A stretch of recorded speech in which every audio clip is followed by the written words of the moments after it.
Philippine chuckling away there. Desperate to buy those... although there won't be a tariff. She makes it in America, in a factory somewhere. She probably has no idea. I've pre-ordered. My cupboards are full. I mean, I just wanted the bath salt recipe. Lunatic. But anyway, there we are.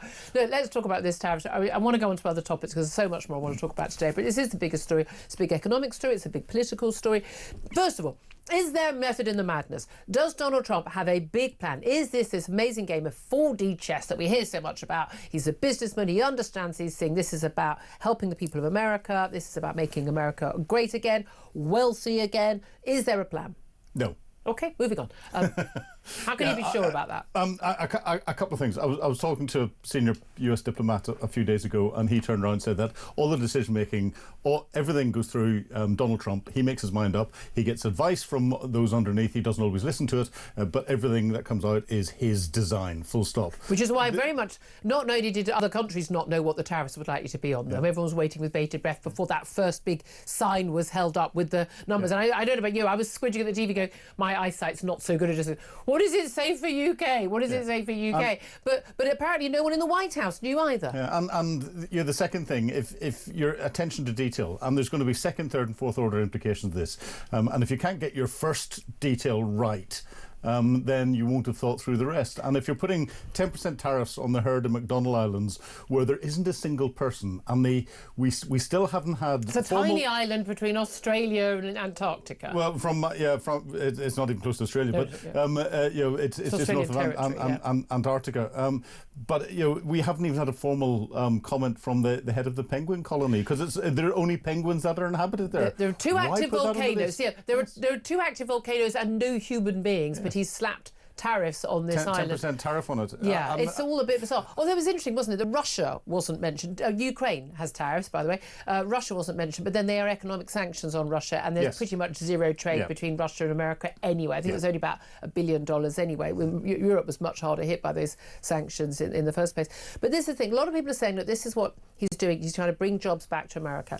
We spoke to a trade expert a little bit earlier, business expert, pointing out, companies don't go, oh, tariffs have gone up. I know what, I'm going to relocate my factory in Wisconsin now because otherwise I was in Mexico or I was in China or whatever, and I'm going to do that. These things take years. There's years of planning. They cost millions of pounds. They're not done on a whim, and they need to be based on certainty. And if you don't know what the tariffs are going to be in, say, 4 years or 4 months or 4 days or even 4 hours, you're not going to be making those decisions. And that was the problem we had post-Brexit, where we're told about this economic hit from Brexit. A big part of that economic hit was that businesses were in this sort of no man's land for 3-4 years, not knowing whether or not we were going to Brexit, because we had people like, Keir Starmer, who was Shadow Brexit Secretary, trying to stop it from happening. And when there's uncertainty, and we have that even if it's just 6 months before a general election, when there's uncertainty, we don't know what the policies will be, we don't know what the tax rates will be, businesses sit on their hands and they don't make any decisions. And when they sit on their hands, that's bad for us. Well, and it's not just sitting on their hands. When the global stock markets are crashing, the companies are losing their ability to borrow money and draw on funds to invest. To by the way, your pension fund just went down, everybody. You've got money in your pension, it's on the stock market, you've just lost money. Yeah, and therefore companies aren't going to invest in building new factories, and then universities are not going to train more people to provide the technical staff for those factories. We only train media studies people now. We don't do that. Don't be silly. Well, your golf course management. Is there golf course management? Donald Trump likes that. Well, there's a future in that. Do that, kids. Is there an argument that if you're in the EU now and you've basically got, because of Brexit, and we did hear some companies did decide to move to the EU, there are actually an awful lot of companies that chose to come to Britain specifically because we had left. So that swings and roundabouts, people. Everything is played up. Depending on people's political point of view, everything's played up or played down politically. But would there be an argument if this were to be the future, and it was set in stone for a bit, that actually some companies that have based themselves in the EU might choose to base themselves in Britain instead? Oh, very much so. And if they've got any sense, what they'll do, because they can play by both sets of rules, depending whether it's internal or external markets, is base themselves in Northern Ireland. Yes. Because Northern Ireland is only subject to the UK tariffs when it comes to selling stuff to the United States, but it can play the movement EU, across the border and the EU rules. They're supposed to have the. I mean, the only reason I would ever defend what happened in Northern Ireland was it was supposed to kind of have the best of both worlds.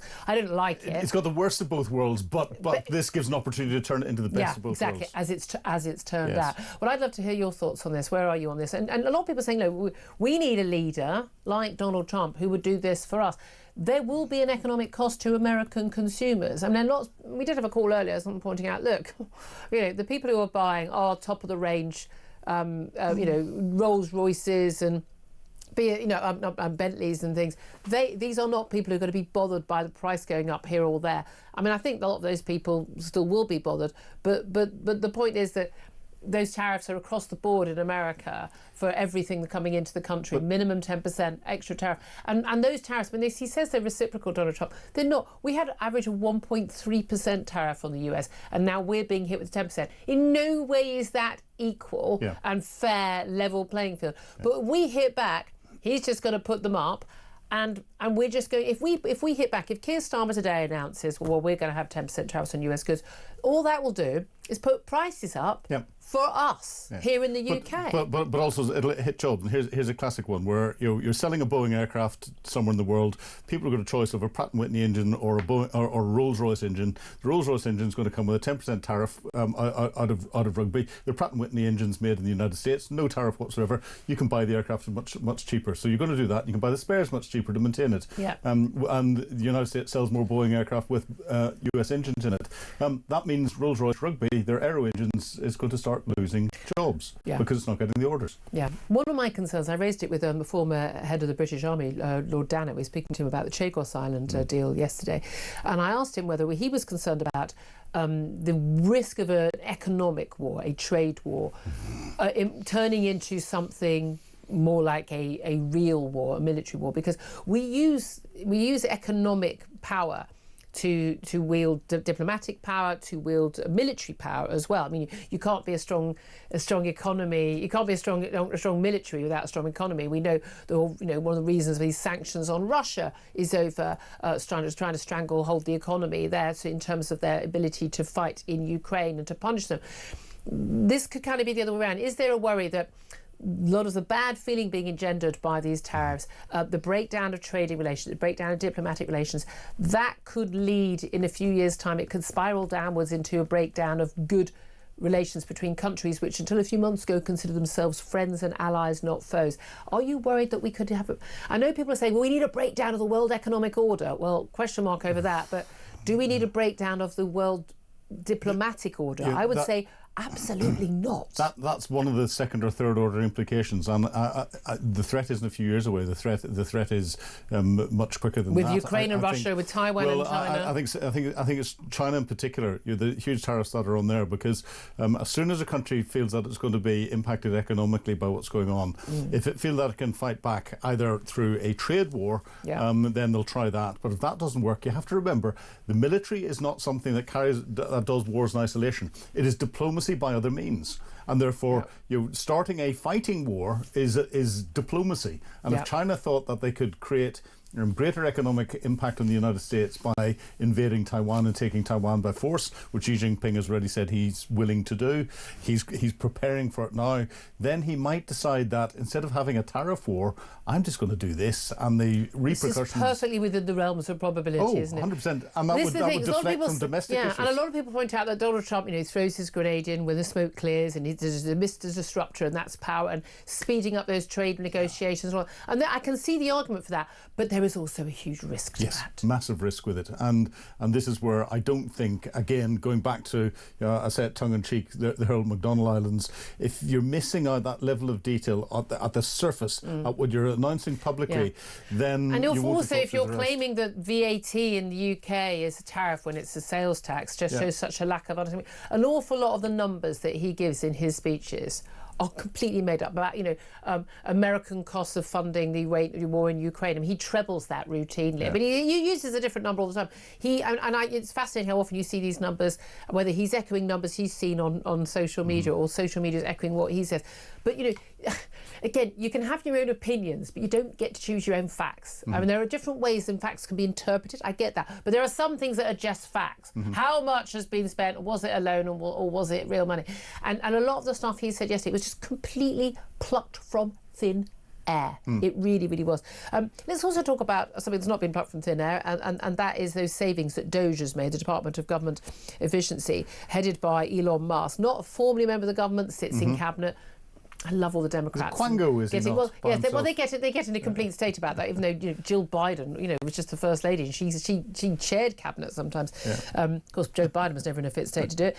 Reports that he was preparing to step back from his role as a senior White House aide. Donald Trump believes to have said this to some in his inner circle. There hasn't been a falling out. Now, Elon Musk has denied this and said this is fake news, but he says that a lot, and not necessarily do we know whether that is actually true or not. But there is a feeling that he is another big disruptor. That works very well for him. I love some of the things he's done, but he also is rubbing a lot of people up the wrong way in the departments, and particularly the president's chief of staff. And also, of course, he is seeing a massive hit to his Tesla company in terms of sales falling, value of the company, even the reports of him returning to basically being Tesla full time, and SpaceX, and suddenly saw shares go up. Do you think Trump is better keeping him in the White House, or are they both better off him out? It's difficult. He's unelected. So is the entire cabinet. Yes, but he's a maverick in what he's doing. He's virtually unaccountable. His business interests are being hit very hard by his lack of engagement in them, and he is creating a lot of enemies. Now, whether those enemies are just for him or they're translating across into Trump's support amongst the MAGA population, I don't quite know. But if he's doing that, Donald Trump will want to move him on.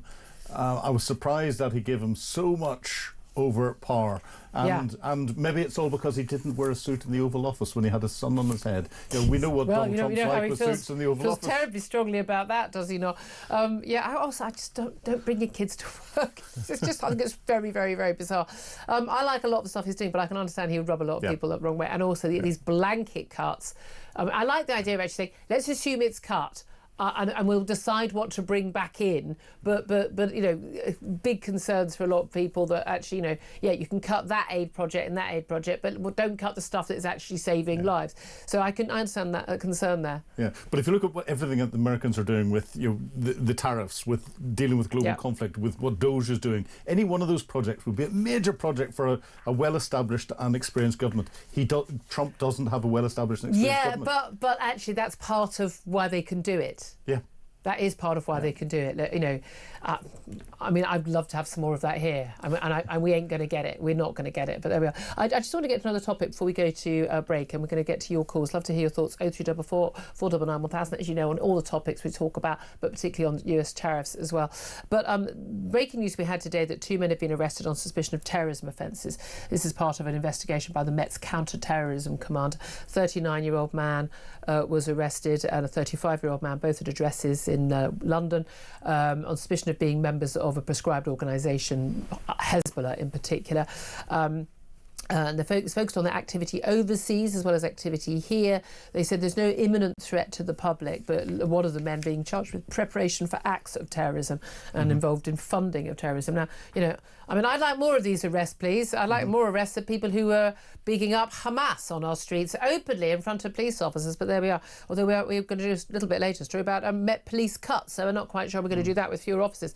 But this comes after an extraordinary report. This is in the Sun today, the front page of the Sun. A former Abu Hamza accomplice who is believed to have helped him set up a terror camp, a man who is believed to have been closely associated with the 7/7 attacks back in 2005. I remember that 7/7 bombing attack on the Tube and buses in central London. God, I remember that so vividly. I just remember desperately trying to reach my husband, who I knew was around those areas at that time for work, and just I mean, for hours and hours, the phone lines were down. You remember, you couldn't get through to anybody.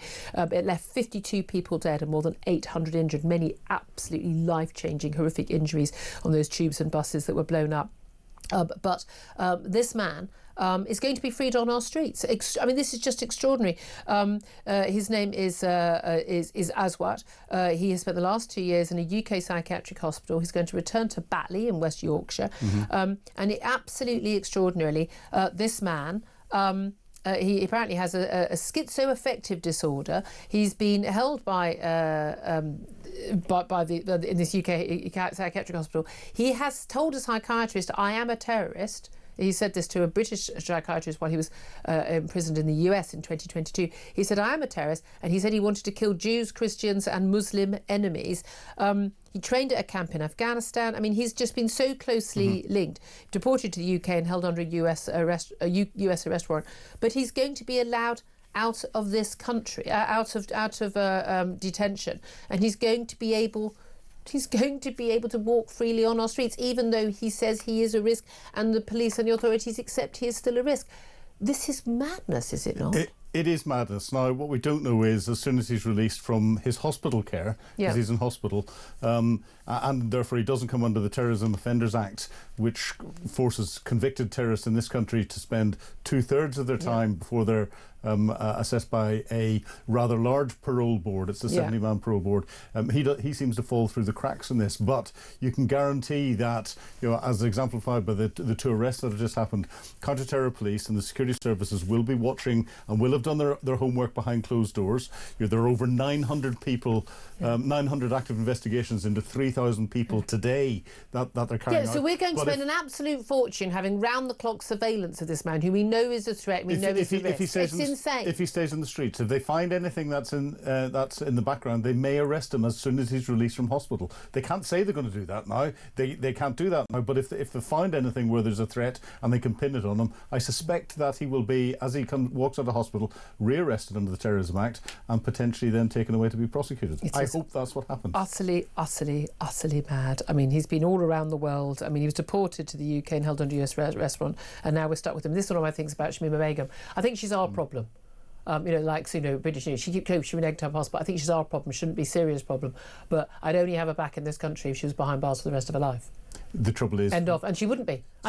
She'd probably 2 months, if that, which is why we can't have her back. But we've just got to start putting the British people first. It's just that simple. The book deal, the television miniseries and all the rest would make her a multimillionaire. That's the perversion that there is in this country. We're absolutely mad. We really are. Your thoughts on that? Gratefully received, because genuinely insane. It's really, really terrifying. We're just fighting a losing battle on this front.